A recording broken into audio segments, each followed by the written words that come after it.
but they're also the championship at hand. You got to feel pretty good. I mean, you guys have run well. I know you had some problems in Atlanta after dominating a lot of that race, but the car and the team are all together.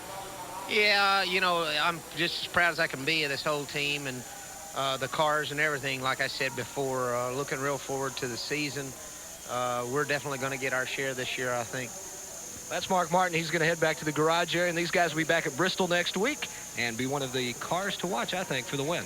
Yeah, Martin moved up one position in the point standings, according to the unofficial statistics, to 5th. So he indeed does have a good early part of the 1993 season going, as does Dale Earnhardt, who is the winner here in the Transouth Financial 500. Thank the Family Channel.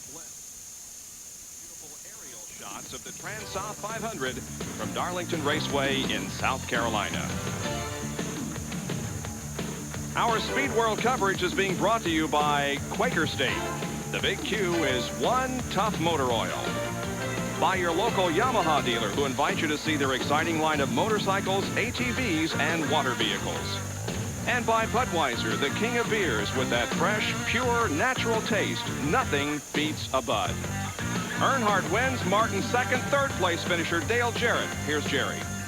A big smile from a guy that we might say is a whip puppy right now, Dale Jarrett. Pneumonia all week, a question mark whether you'd be able to make it to Darlington. You ran yesterday and you ran today and had a great finish. Yeah, we're pleased. The Interstate Battery Chevrolet ran good today, and Jimmy and the guys did a fantastic job in the pits adjusting the car, kind of chasing the weather here. We were too tight most of the time, and then as the sun went away, we got even tighter, so we had to get some more wedge out of it. But we'll take a third here and congratulate Dale and his guys. At least the Chevrolet won the race. Now, a third at Darlington when you're feeling good is great. Now, when you're feeling like, how do you feel? Well, I'm pretty tired. I was probably only about 90% today when I started, but I get back to eating like normal here before long, and that's too much, but we'll still eat like normal and get my strength back. That's the biggest thing is my strength, but I'll be okay. This third helps it a whole lot.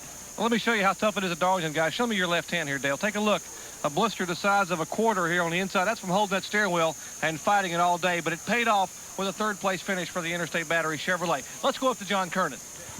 Well, Jerry, with the fourth-place finisher, Ken Schrader, and you and Earnhardt were having some fun there at the end of the race, Ken.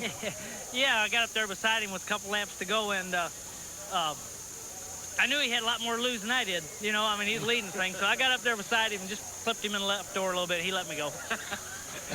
Your car, the second half of the race, really seemed to take off. Was it, were you guys set up for cool conditions with all this cloud cover, or how did that work out? Well, the guys adjusted a lot all day. They really fought the chassis and adjusted a lot, but, you know, we kind of like everybody else. We didn't know where we were set up for because the way practice was, but we just had it where they could adjust it. You ready for next week at Bristol?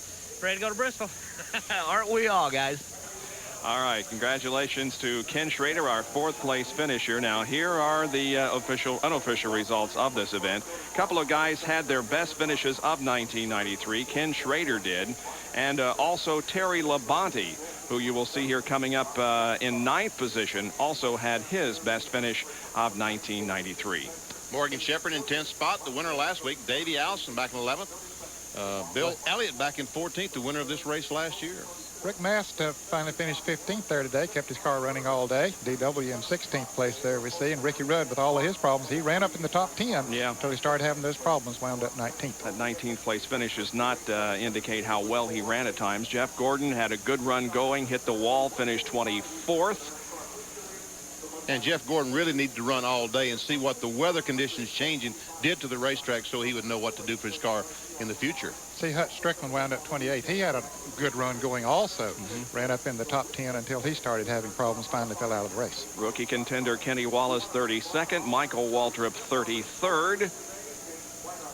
And there's 36 through 39 as Harry Gant finishes in 37th position. Now let's take a look at the point standings.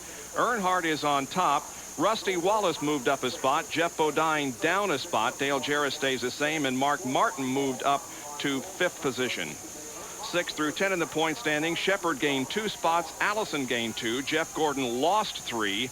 Alan Kowicki gained 5. And Ernie Irvin lost 3 positions in the point standings. And there is 11th through 15th. Kyle, Ken, Ricky Rudd, Hut Strickland, and Jimmy Spencer. Those are the first 15 in the point standings as we complete the 5th race of the year and look ahead now to Bristol next weekend.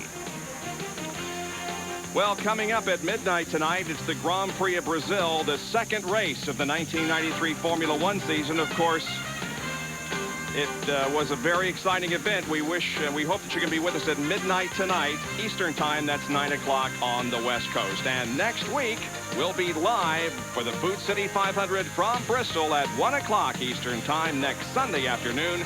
That is 10 o'clock on the West Coast. And we thank you for joining us here at Darlington Raceway this afternoon, where Dale Earnhardt has won his first victory of the 1993 season, defeating Mark Martin.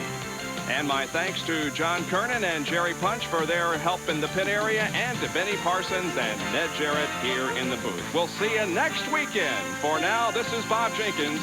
So long, everyone.